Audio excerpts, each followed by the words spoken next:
Hello everyone, welcome to episode 171 of Manage the Wild. I'm Nick Madsen. Today we went for a hike and we were at about 9,500 feet, 9,700 feet. And we were in an area that used to have a large population of mountain goats. But due to die-off and just the general movement of these animals, they have left this area, and wildlife managers and biologists are doing their dangdest to bring the population back. They're supplementing the population, doing translocations. They're also reducing hunts. But there's a whole bunch of things that go into wildlife management that these guys face. Some of the challenge that they face are, I like to break them down into like six to seven main key components. One that's usually not talked a whole lot about, but is habitat loss and fragmentation. Like big game species, whether it's mountain goats, bighorn sheep, elk, mule deer, doesn't matter. They require a lot of large areas that are connected together. They need to be able to migrate and move and be able to find feed without being harassed or constantly pestered. But we have a lot of things going on in their habitat now. There's a lot of just general recreation in the outdoors now, whether it's side-by-sides, hiking, skiing, snowmobiling. There's just a bunch going on. You get that along with urbanization, spreading out. More and more areas are they're having housing and structures being built upon them. You got agriculture, that as agriculture gets better and methods improve, ground that wasn't as viable now becomes more viable, whether it's through pivots or irrigation, flood irrigation, whatever methods, agriculture is spreading as well, because we are taking up a lot of those older agricultural areas, filling up with homes and businesses. And to continue to make sure we have agriculture, we are spreading. Then you have infrastructure development. We are putting roads everywhere. And if it's not roads, it's fencing, and it's just being moved everywhere. All these things restrict the movement. They ruin migration routes and just overall reduce the amount of movement and safety and availability to resources that these guys or these animals have access to. Human-wild conflict. We've got urbanization happening, agriculture, infrastructure, roads, as well as fences. All of these things are creating conflict. Anytime wild animals move into an urban area, they're either shot or darted and moved away, or they are killed. Most of the time they're killed by cars. Agriculture is also hurting these wild animals. They're taking areas that were perfect habitat for whatever species we're talking about, and it's just cutting down. And we're not allowing these guys into those spaces, right? Whether it's somebody like myself, a technician sitting out at night, pushing animals out of these fields, or the farmer or rancher, or his hands, all these things are keeping them out of the fields so they can grow more food. So there's just constant conflict going on. And it's very difficult for humans to coexist with anything that they don't consider food. If we put mule deer or elk in the same status as cows or pigs, then we would be a little bit more tolerant if they're eating our shrubbery. But right now we're not very tolerant. And so researchers, as well as wildlife biologists and managers, have to figure out a way to work within that human-wildlife conflict area.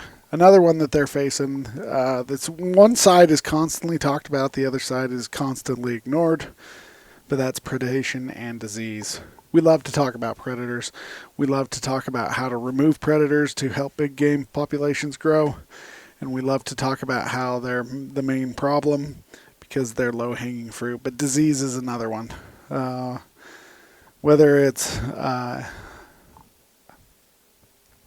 MOV or chronic wasting disease or brucellosis, There's a whole bunch of things going on with disease that just make it challenging, and we don't like to talk about it because there's oftentimes not a lot that we can do about it. And so we just kind of ignore it. Hopefully it goes away, it works itself through the population, and then we can come out and just briefly mention it. But if a population gets a disease, oftentimes there's not much we can, or wildlife managers or biologists can do about it. Population management.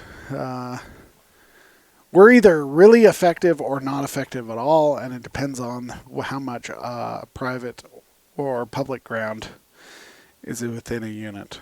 One unit that I worked in, we were very good at maintaining populations, and we had a pretty good control of mule deer populations. Another unit near me, 85 to 95% private. We had no access to the elk. The elk is 3,000 animals over objective and growing, and there's not much we can do. The human-wildlife conflict is increasing, as well as habitat loss and fragmentation within those private areas. That's, in my opinion, why public land is so important. Because public land reduces the amount of habitat loss as well as fragmentation, reduces overall conflict, and it just makes it a little bit easier to manage those populations. There's also some issues that, as far as dealing with management of populations, that make it challenging. If you have an urban area nearby cities, you start to have an urban population of deer, or in the wintertime you got big groups of elk moving into these areas. Those all get dealt with as well for population management, because you don't want a large herd every day coming into contact with over 1 million plus people, so you're going to do your dangest to reduce that, or at least move them into different areas. Then you have public engagement and education. This is such a difficult one. You want the public to be engaged in the wildlife process, right? But oftentimes people are just not well enough versed within wildlife to be fully engaged. And so they come in with preconceived notions or theories or just weird beliefs about how things are done, and they don't fully understand. So when I worked on the biology side of things, people would come in and yell at me and say that my bosses were the ones screwing it up. In reality, my bosses made recommendations, and the wildlife board is the one who made the determination whether they should go one way or another. So wildlife biologists give their opinion, but they don't often set rules and regulations, and so there's a whole lot of misunderstanding, as well as education. People, they want, let's say you want wolves coming into your state and you don't currently have wolves. Well, there's a whole lot of things that are going to be affected by bringing wolves in. You're going to have animals moving around to areas that you've never seen animals before. So there's going to be an effect there. You're going to have depredation going on, whether they're killing cattle or sheep, and you're going to have to figure out a way to pay for that. And then you're going to have people coming in contact with wild animals that they've never come in contact before. Now, oftentimes you can say that wolves are not predatory towards humans, and that's true. But if you are hiking with your dog, they'll come in and kill your dog. There have been multiple studies to show that that's happened.